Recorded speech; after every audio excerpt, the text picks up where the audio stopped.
for his question on the Memorandum of Understanding between Fiji and Australia on a Defence Specific Air Programme, or the DPAP. Honourable Speaker, at this moment I would like to begin by expressing our gratitude to the Government of Australia for the support they have provided to Fiji through the Defence Pacific Air Programme.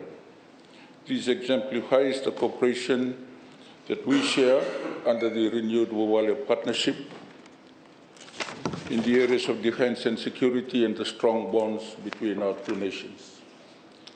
Mr. Speaker, I am pleased to update Parliament that on the 27th of July 2024, the Government of Fiji signed a Memorandum of Understanding with the Government of Australia on the Defence Pacific Air Programme. The MOU provides the overarching governance framework that will facilitate the rotation of the Australian C-27 aircraft in Fiji. Under the programme, our counterpart, the Australian Department of Defence, will operate on a rotational basis a C-27 aircraft within Fiji.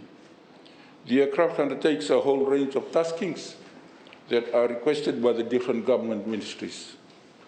The aircraft provides support in areas that includes protecting Fiji's maritime domain, delivering government services in remote areas, and supporting humanitarian assistance and disaster responses. Mr. Speaker, the success of the Defence Pacific Air Programme is due to the efficient coordination of its operations across government.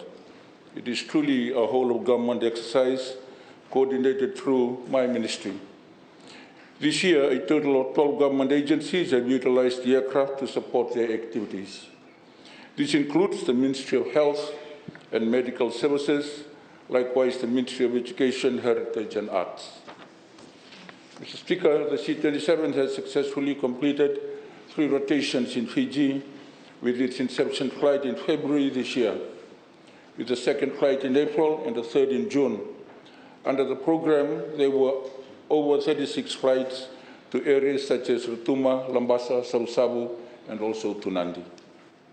Through these flights, over 200 government officials and members of the disciplined forces have been transported throughout Fiji to deliver critical services to the communities.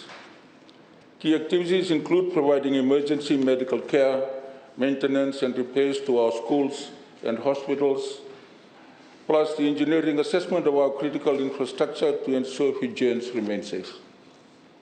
Furthermore, our military forces has been able to resupply its remote bases, establish communication links, conduct search and rescue exercises, and undertake community engagements.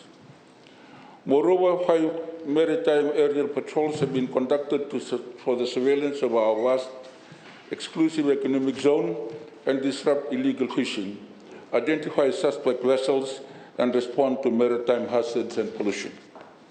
Mr. Speaker, most importantly, the Defence Pacific Air Programme has assisted the government in accessing some of the remote areas of Fiji, delivering water tanks, school supplies, communication equipment, and training activities to Rotuma.